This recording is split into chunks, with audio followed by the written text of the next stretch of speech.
And we are live. Welcome, mystery and thriller fans. I'm your on-air host and author, Sara DiVello, and I am so excited to welcome tonight DP Lyle, here to give us the inside scoop on the latest in his Jake Longley series, Unbalanced. Doug, welcome to Mystery and Thriller Mavens. Tell us about this book. Well, it's a fun story, like most of them are. This is number 7 in the series. And for the people out there who aren't familiar with Jake and his crew, Jake is an idiot. Let's just start there. Jake is a slacker. Jake just wants to kind of cruise through life with his hands in his pocket, whistling down the boardwalk. He was an ex professional baseball player. So he made some money doing that, and then he was a pitcher, and he lasted 6 or 7 years, and then he retired. And so he bought a bar called Captain Rocky's on the beach in Gulf Shores, Alabama, which is where he's from. And so he basically wants to hang out at his bar and chase bikinis. That's pretty much his role in life. But his father, Ray, is an ex something. We don't know what, Marine, Special Ops, Black Ops. We don't know what Ray did. We will never find out what Ray did, except Ray is no nonsense. And now he's a private investigator. And he cannot understand why Jake won't work for him. Right. And Jake says there's no way, not a chance in hell. So in each story, Jake has a girlfriend now, Nicole, who's insanely gorgeous, insanely crazy, snarky, and just gives Jake grief all the time. And their banter back and forth all the time is one of the humorous parts. These are humorous thrillers. They're funny. And then he's got a friend that he grew up with named Pancake. And Pancake's actually Tommy Jeffers, but everybody calls him Pancake. He's about 6'5", 280 with red, wild hair. And Pancake is very smart, computer smart, but tough as nails. So, and they go way back. They have a history from childhood of mischief. So all of those dynamics are in the story. And in each story, Jake gets dragged into Ray's world, kicking and screaming. Well, we are very excited to talk with you tonight and get the inside scoop on Jake, Nicole, Pancake, and the adventure, the humorous adventure that is Unbalanced. First, I just want to welcome everyone. So we are broadcasting live to 7 different destinations across Facebook and YouTube. So no matter where you're watching from, you're in the right place. This is the right time. It is Mystery Monday, because Mondays can be murder. We're going to make it a little less painful, get your week off to a killer start. So if you've been with me before, you know the drill. And if you're new, welcome, friends. Here's the drill. Every Monday, I give you my handpicked featured authors, and you get to ask them anything. So ask DP Lyle about the series, about this Jake character, about Pancake, about all of the many books, including nonfiction, that he has written. Just get those questions going in the comments, and I will get them right over to Doug. Randy is joining us from Indiana. Hi, Randy. Welcome to the conversation via YouTube. Robin's joining us via Facebook. She says, hello all. Hi, Robin. Great to have you back. We have Renee joining us from Southeast Florida via YouTube. Hi, Renee. She says, hi, Sara and DP. And Renee wants to know, Doug, can we read this book without reading the prior novels in the series? Yes, I mean you can. Each of them can are self-contained stories.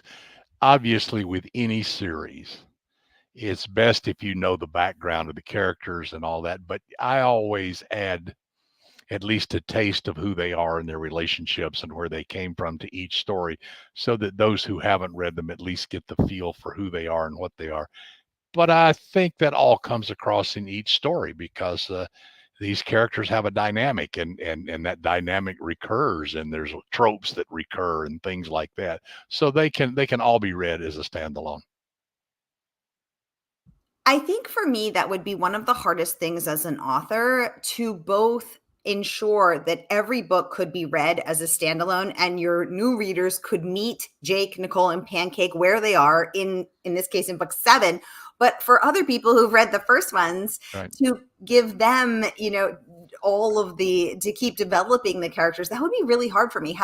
What are your thoughts on that? How do you do that, Doug? Well, it is a balancing act, and I have a couple of other series that are more police procedural and forensic oriented, and it's the same thing there. How much is too much? How much do you tell the reader about forensic science, and how much do you just wing it and say you'll get the gist of it, you'll understand what I'm saying, because you don't want to make it a textbook.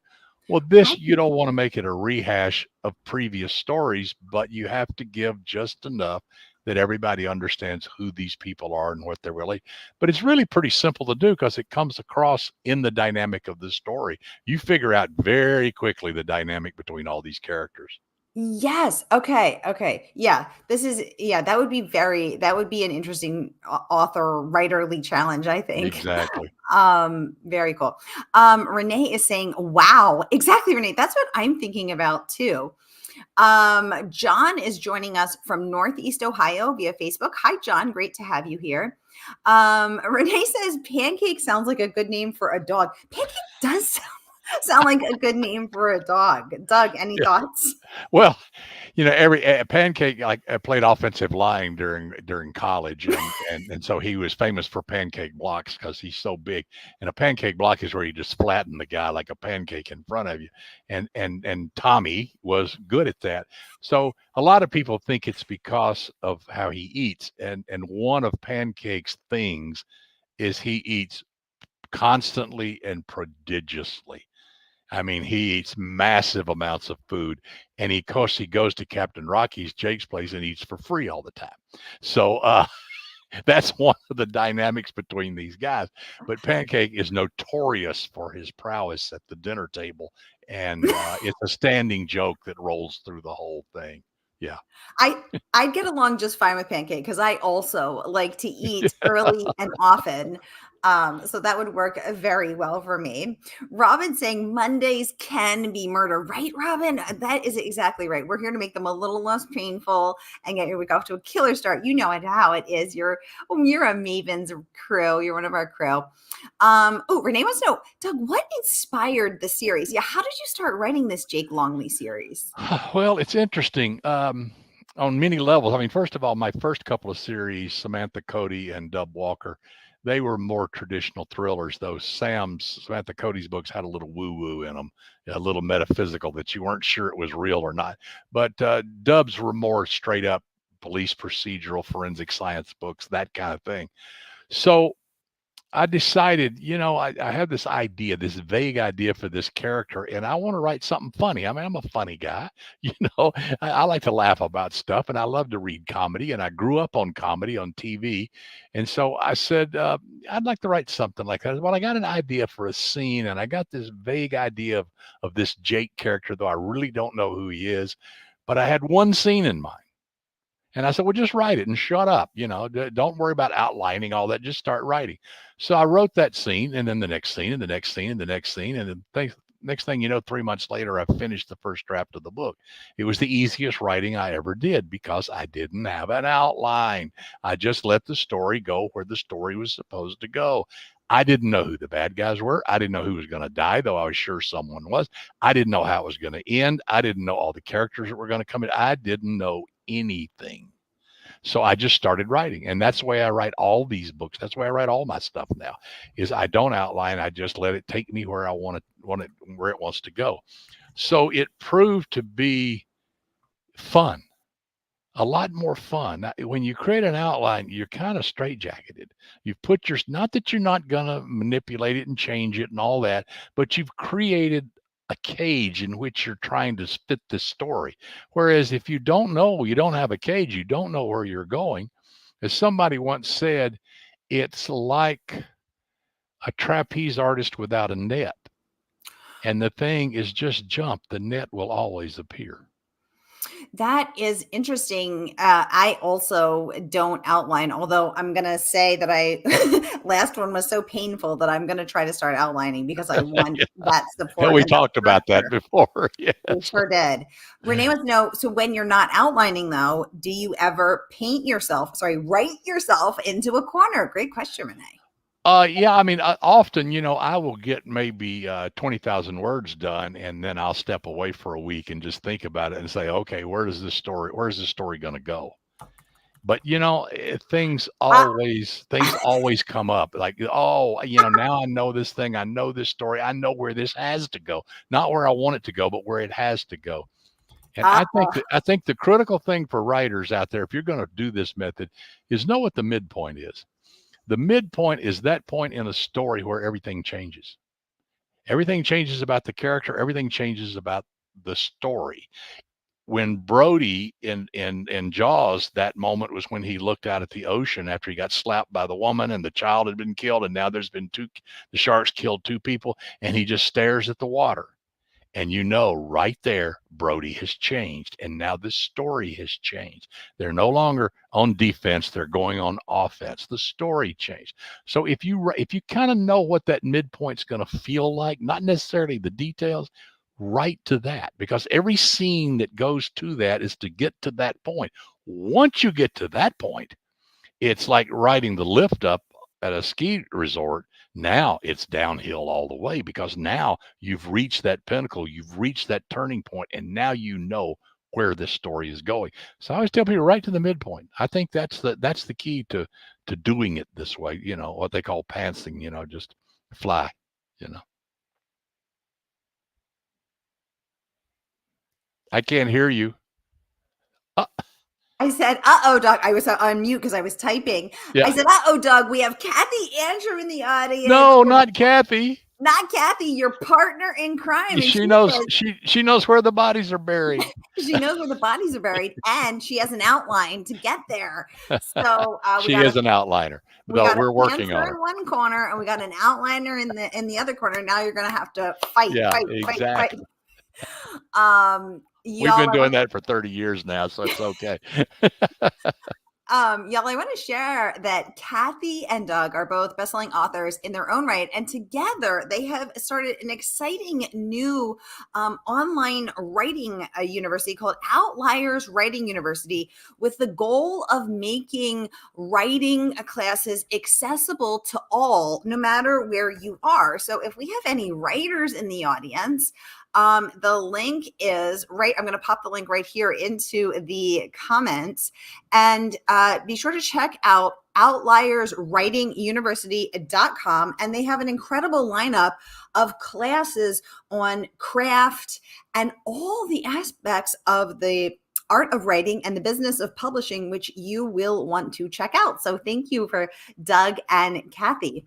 Okay, we have so many questions here. We can't wait to get to all of them. Okay, let me just make sure I didn't miss any of them. Okay. Oh my goodness, this is so exciting. Okay, Robin saying that her neighbor named her sweet baby Frenchie Potato. Yeah. Very nice. Brioche at least would be French. We could have potato pancakes. So we could have latke. That's a good name for a dog.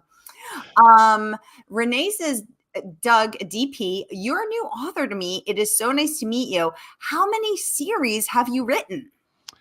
This is number 5. I have 2 active ones, but I wrote Sam Cody, Dub Walker, and then I wrote 2 books, what they call media tie-in novels for the Royal Pains TV series. Mm-hmm. And then I right now have the Jake series, and then I have a Kane Harper series, Bobby Kane and Harper McCoy, and they're much darker thrillers. And they're fixers. They will take care of business. And I don't want to get too far into that, but go check them out, because they're darker, though. They're darker. They're more traditional thrillers, where Jake is more running. Not that there's not blood and guts and murder and all that in Jake's books, but they're all done with kind of tongue in cheek and fun. Which is why your books have said it is a good match for any Jana Evanovich fans, Yep. people who like that witty repartee, that comedic classic detective humor, which I know I sure do.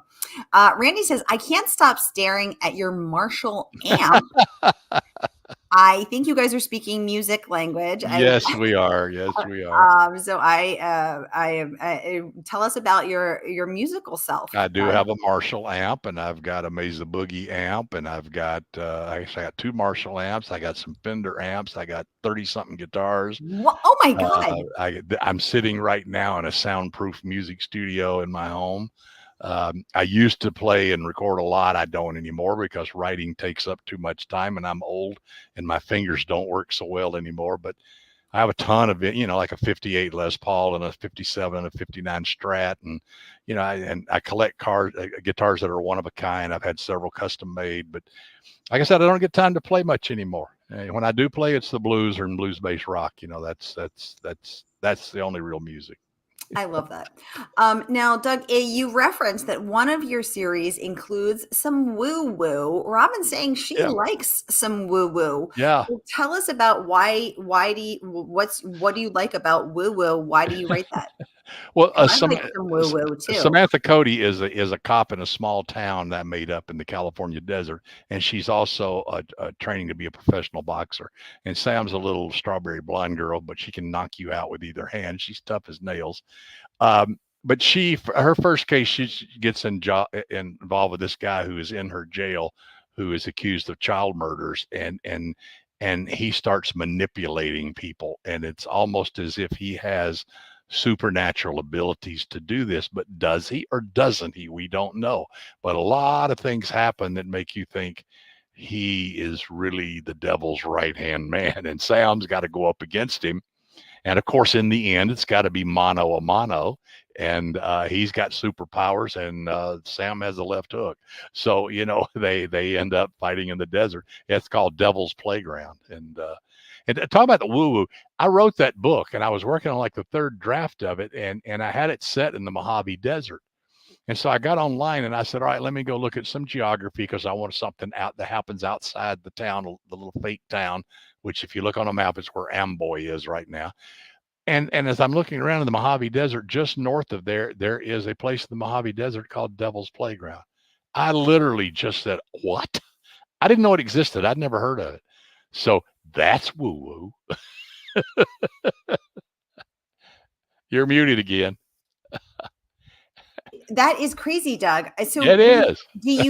what do you think is going on? Are you getting a message from the universe? Are you being divinely Yeah, guided? What's going on? Yeah. I think the woo woo is everywhere. The woo woo. You got to be careful. Yeah, exactly. You got to be careful. I love that. And I am being careful. How long have you been a professional novelist? Well, let's see. I finished my first novel, which my agent laughed at, in about 2003. So 20 years. I started writing 3 years before that, seriously. But my first novel was 138,000 words, and my wonderful agent, Kimberly Cameron, read it and called me and said, there's a story in here somewhere. I just can't find it. And I said, okay. But to make a long story short, after 27 rewrites, 10 years, change the protagonist, change the title, the only thing that stayed the same was the bad guy and the basic story. We finally published it as the first Dub Walker book called Stress Fracture, because I wouldn't give up on the story. Uh-huh. But there's a lesson there. But so I'd say, from the time I finished my first, probably 25 years since I first started writing seriously. Yeah. Wow. Okay. Thank you for that question. Oh my goodness, we have so many questions. Okay. I want to make sure we get to all of them. Robin's saying outlining could be a plan subject to change, just like her road trips. What do you think about that, Doug? Exactly. That's the point. And and it's okay to be an outliner. It's okay. But what I'm saying is that, and I used to be, and it won't mean that I won't do it again for a certain story, but have the freedom to just sit down and just let it fly. Don't worry about, well, this won't fit the outline that I made. Who cares? If it feels right, go with it. Go with it. Just go with it and write it. Stephen King said something about that, the authors are just secretaries. They're not God. All they're doing is reporting what the characters in the story is telling them to report. That they're not, and you talk about the characters. Well, if you let them, they'll tell the story. Well, yes and no, but the point is if you get out of your own way and just say, I'm sitting in a bar with a buddy and where I'm making up a story. Here, let me tell you a story. I got this idea. Let me tell you, this is what we went out camping, and this is what and you just start spinning a yarn. What's wrong with that? What's wrong with that? Nothing. Yeah. and you'll end up with the story. Just try it. All of you that are out there that outliners and do this stuff, I get it. I understand. But He's talking to you, Kathy. just if you come up with let's say you have an idea that's been kicking around the back of your brain, but you're not ready to write it. Don't worry about it. You have an idea for a scene. Sit down and write that scene. See where it goes. So You might be surprised. If you're writing by the seat of your pants, Renee wants to know, do the endings of your novels surprise you? Sure. I often have a vague idea of what I want to happen, but when, where, and how it's going to happen, I don't know. But it comes out of the story, because once you start populating the story with bad guys and henchmen and good guys and characters and red herrings and all the stuff that you throw into a story, pretty soon it's kind of flowing in a direction that's inevitable. And the confrontation is inevitable.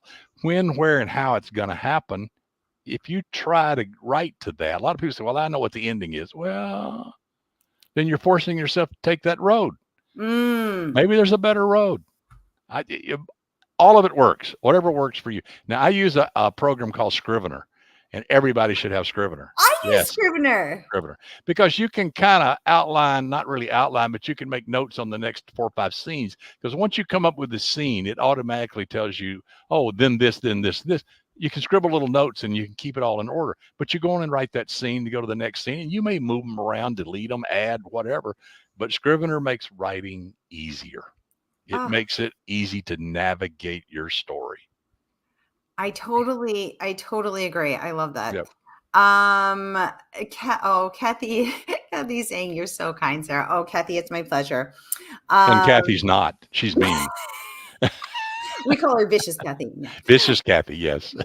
Vicious Kathy. And be careful, or she'll take you purse shopping, which is like, 6 hours to hell. Don't tease me with a good time, Doug. Don't tease me with a good time. I love purses. Oh my God. Well, you don't have to carry them for her. Happily. I volunteer.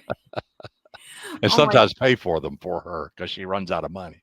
Well, you're a good friend to have, Doug Lyle. Robin, you're very kind. I love you too. Kim saying, wow, that is quite the musical collection.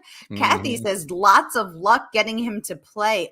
Ooh, maybe he'll play. It's a challenge for next time, Doug. Everybody wants you to come back and play for us.